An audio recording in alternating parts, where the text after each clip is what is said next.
Thanks for coming today. I appreciate it very much, and I'm just delighted to be here. How many of you have never seen me before? This is your first time. Wow, everybody.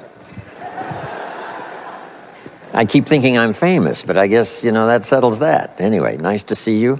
I've got some interesting ideas to share with you. If you're ready, say I'm ready. And if you'll take some good notes, I got some lists for you to make that you can take home with you and ponder at later times. Some of the things I want to share with you. I was raised in southwest Idaho. My parents gave me an incredibly excellent start in my life, which I appreciated very much. But I quit school at age 19, unfortunately. My reasoning was, I'm smart enough to get a job. How much smarter do you need to be? And with that shallow thinking, I quit school, age 19, and got a job, went to work. A little while later, got married, started a little family, and I'm struggling and, trying to do my best. But it seems like each year I'm falling just a little bit further behind. Finally, age 25.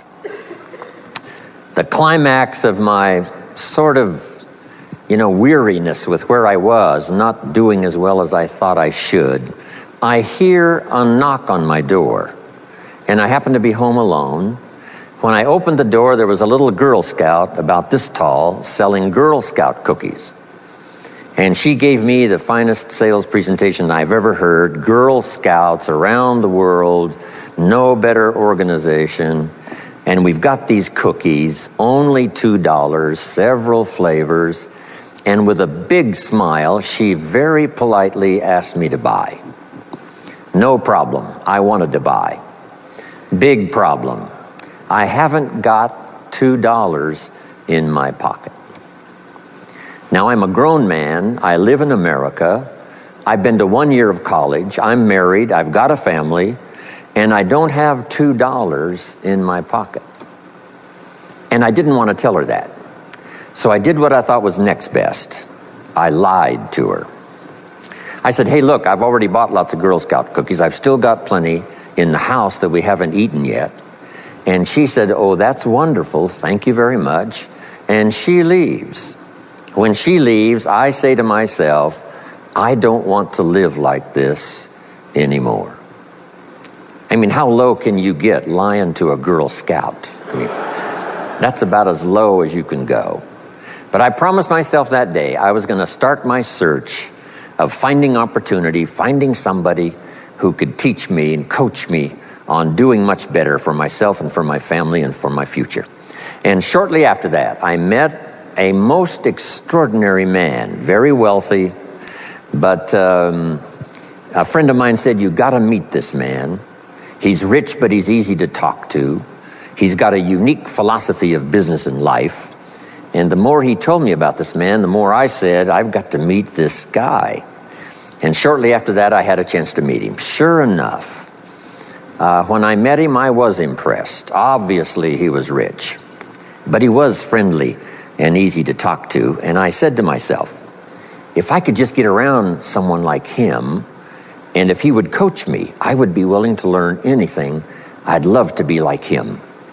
Well, my good fortune was he invited me to join his company, and over the next 5 years, my dream came true. He coached me and taught me how to turn my life from pennies to fortune. And he's not alive anymore, but I'd like to pay tribute to him one more time, Mr. Earl Schoaf, for the dramatic impact he had on my life, especially during that 5-year period. And so my whole life turned around. I made my fortune by the time I was 32, starting at age 25. And some of the ideas that I want to share with you today came from that 5-year experience. Then from there, I got into lecturing and giving seminars, and I've written a few books. And my career now spans about 41 years. But I'll never forget the impact this gentleman had on my life with a few simple concepts that totally changed my life, changed my future, and changed everything. Let's talk about some of the enemies on the inside that you've got to take sword to and destroy them before they destroy you. Here's number one, indifference. What a tragic disease this is. Indifference, ho-hum, let it slide. Tragic. Take sword to this enemy. Here's one problem with drift. You can't drift to the top of the mountain.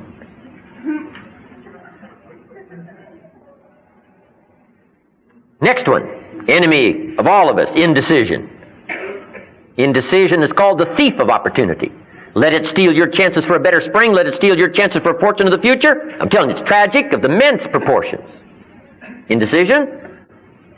Take sword to this enemy, indecision. Next is doubt. Sure, there's room for healthy skepticism. You can't believe everything, but you can't let doubt then take over. Doubt the past and doubt the future and doubt each other and doubt the government and doubt the possibilities and doubt the opportunities, and worst of all, doubt yourself. I'm telling you, it'll destroy your life and destroy your chances, empty your purse and your heart. Doubt is an enemy. Go after it. Next is worry. We've all got to worry some, but don't let worry conquer you. Let it alarm you. We've all got to be alarmed, but we don't want to be conquered. Worry is useful. 3 o'clock in the morning, your daughter's not home yet. You got to worry. New York City, step off the curb, one of those little taxis is coming. You got to worry. They don't stop like California. But now you can't let worry loose like a mad dog loose in the house, drive you into a small corner. Here's what you got to do with your worries. Drive them into a small corner. Whatever's out to get you, you got to get it. Whatever's pushing on you, you got to push back. Guess where illness is in your life right now? Testing the outer edges of your health plan, looking for a weak spot.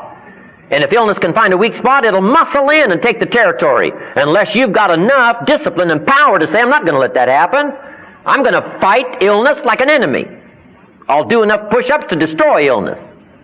And if you don't do the push-ups and you don't get a book on nutrition and you don't take care of your good health, illness says, we'll soon have this clown.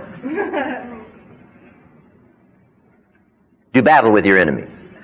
These opposites are in conflict and we're caught in the middle. Darkness and light, liberty and tyranny, illness and health, success and failure, death and life, good and evil. Next is overcaution, the timid approach to life. Timidity is not a virtue. It's an illness. And if you let it go and go and go, it'll conquer you. Leave you without a promotion. Timid people don't get promoted. They don't advance and grow and become powerful in the marketplace. Not timidity. And it is possible to conquer it. Don't let your illness conquer you. Don't let your shyness conquer you. Don't let your worries conquer you. They're your enemy. Take sword to your enemies. Drive them into as small and manageable a corner as you possibly can so that you can flourish in the rest of the house. The next one is pessimism.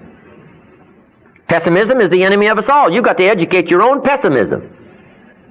Tendency to pessimism. To the pessimist, the glass is what? Half empty. But here's also what pessimism will try to get you to believe. It's only half empty. You've got to say, well, pessimism, that's ignorant. It's not only half empty, it's also what? Half full. Don't let your pessimism try to get you to believe something is only. It isn't only. Somebody says, well, I'm so positive I only see it half full. Well, it's also half empty. Can't you handle that? That's going to ruin your day and ruin your future. Guy says, well, I don't let people talk negative around me. Well, we'll put you in some freaky colony.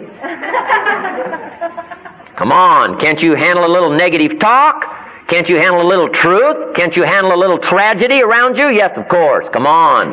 Walk out of first grade, second grade. Don't let your life become shallow, saying, oh, no negative stuff around me. That's silly. Become mature. Become powerful. But then don't let pessimism trick you into saying it's only one way. It isn't only one way. It is also half full. But it's not only half full. It is half empty. Here's the last one, complaining. There's room for legitimate complaint. But if you let this one loose, it'll conquer you. Complaining take over your life, destroy you and leave you without anything. Nobody wants to take along a complainer. Nobody wants to promote a complainer. Nobody wants to live with one. Nobody wants to operate with one. Nobody wants to be a partner of one. Nobody wants to have one around. It'll ace you out of more opportunity than you can possibly imagine. Let this disease take over, grab you by the throat. If you don't think this one is bad, ask the children of Israel of Old Testament fame. Typical of us all, their story just happened to get in the book. Story says, children of Israel were slaves. God performed a series of dazzling miracles and got them out. And now they're heading for the promised land. Remember the story? Heading for the promised land. Tragedy of the story. They never got there. Reason. From day one, they started to gripe.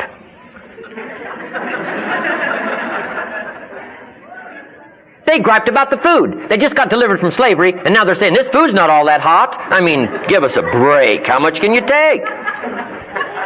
They whined and cried and griped about the water. In the desert, they got water. But they say, this water doesn't taste that good. I mean, give us a break. They whined and cried and griped about the leadership that delivered them from slavery. Said, this leadership's not all that competent. I mean, give us a break. They whined and cried because it was too hot. It was too cold. It was too far. It was too difficult. It was too rocky. They whined and cried for years. Finally, God said, I've had it. Trip canceled. Over.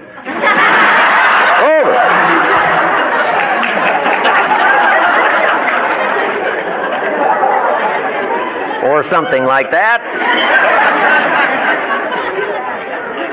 The story says they died in the desert, never got to the promised land after all that trouble. Which I guess means two things. One, indulge in this complaining long enough, you'll get your future canceled.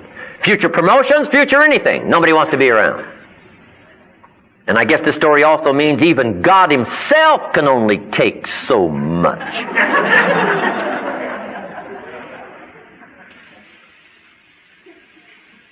Now, that's the negative side. Think negative when it's positive. Learn to hate evil. Love good. Hate tyranny. Love liberty. Learn to love health. Hate sickness. Now here's the last one. This is the positive side of the seminar. Got to get to the positive. Here's some emotions that can change your life in a single day. I call it the day that turns your life around. Let me just give you this list as we wrap up here today. Emotions that can change your life in a single day. Here's the first one, disgust. That's a powerful emotion, disgust. Disgust now is a negative emotion, but it can have a very positive effect. Disgust says, I've had it. What a glorious day that could be. The day you've had it. You say, I've been on my knees for the last time. What a glorious day that could be. Enough is enough. No more. Powerful day. Even if it's a negative day. I met a beautiful, sophisticated, superstar lady in New York. She worked for this jewelry company, very young. Vice president, made big money. This company brought me in to do some training, some seminars, classes. And I met this lady, extraordinary lady. Found out she never went to college, never went to university. I thought, whoa, how'd she get here? So I asked her a little bit about her story. I said, how'd you get here? No college, no university? This is tough New York. Vice president, big money, jewelry business. She said, well, let me tell you part of the story. She said, a few years ago, being a very young mother, she said, one day I asked my husband for $10. And he said, what for?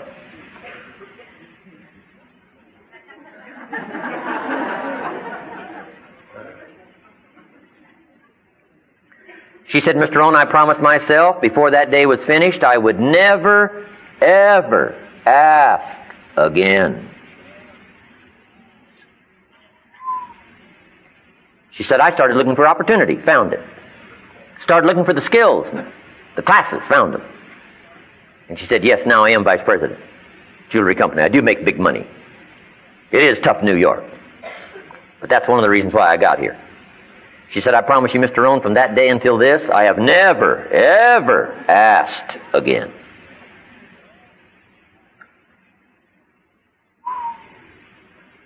A powerful day. Here's the next one. Decision. What a powerful day that can be, decision making. If you went home today and in the next few days made a list of decisions that you ought to be making, make the easy ones fast. Set up some time schedule to learn all that's necessary to learn, make the rest of the decisions. I'm telling you, it could be one of the glorious days of your life, the day you decide. Powerful. Next is desire. Wanting to bad enough. Who can explain how that works? I don't know. All I know is some have got it. Enough desire to last for a lifetime. But here's what I also know. Sometimes desire waits and sleeps, waiting for something to happen. And who knows what the happening may be. Maybe it's the next sermon. Somebody wakes up. Maybe it's the next seminar like this. Maybe it's a book. Maybe it's a song, the lyrics. Maybe it's a movie, the dialogue. Maybe it's a life experience. Maybe it's the conversation with a friend who finally levels with you. Maybe it's the confrontation from an enemy. Who knows what it might be? Suddenly, desires awakened that can last for a lifetime. Sometimes from the bitterest experience comes the greatest awakening. So here's the clue on desire. Welcome all life experiences. We get into more detail in this in the weekend seminar. Let life touch you. Don't let it kill you, but at least let it touch you. The next touch could open up the well springs you'll never lack for desire for the rest of your life. From shortly after the time I met my teacher, Mr. Shope, at age 25, no one's ever had to say to me all these years, when are you gonna get going? Nobody's ever said that to me all these years. I've heard, when are you gonna slow down? You're gonna have a heart attack and die. You can't keep up this kind of calendar. But nobody's ever said to me, when are you gonna get going? I'm asking you to keep searching for life experiences until you find one that lights your fires, until you will never lack for desire for the rest of your life, and nobody will ever have to say to you the rest of your life, when are you going to get off the couch? Clue. Welcome all experiences. Don't put up the walls. The same wall that keeps out disappointment keeps out happiness. Take the risk. And here's the last emotion that can change your life in a single day. It's called resolve. Resolve says, I will. Two of the most powerful words in the language. I gave you the formula for disaster. Could, should, don't. Here's the formula for fortune. Should, could, will. I will. I should. I can, and I will. Two of the most powerful words in the language. I will. Benjamin Disraeli once said, nothing can resist a human will that will stake even its existence on its purpose. I'll do it or die. What a powerful set of words. The man says, I will climb the mountain. They've told me it's too high, it's too far, it's too difficult, it's too rocky, it's never been done before. The man says, hey, it's my mountain, I'll climb it. Pretty soon you'll see me waving from the top or dead on the side because I ain't coming back. Power. The best definition of resolve I ever got was from a junior high girl, Foster City, California. I love to talk to kids and ask them definitions. They come up with beauties. I got to this word and I said to the kids, who can tell me what resolve means? Some didn't know and some tried. It was interesting. The best one I got was a little girl about 3 rows back. She said, Mr. Owen, I think I know. I said, what? She said, I think resolve means promising yourself you will never give up. I said, that's the best I've ever heard. You can't say it any better than that. Promise yourself you will never give up. You don't have to promise me. You don't have to promise the world. Just promise yourself.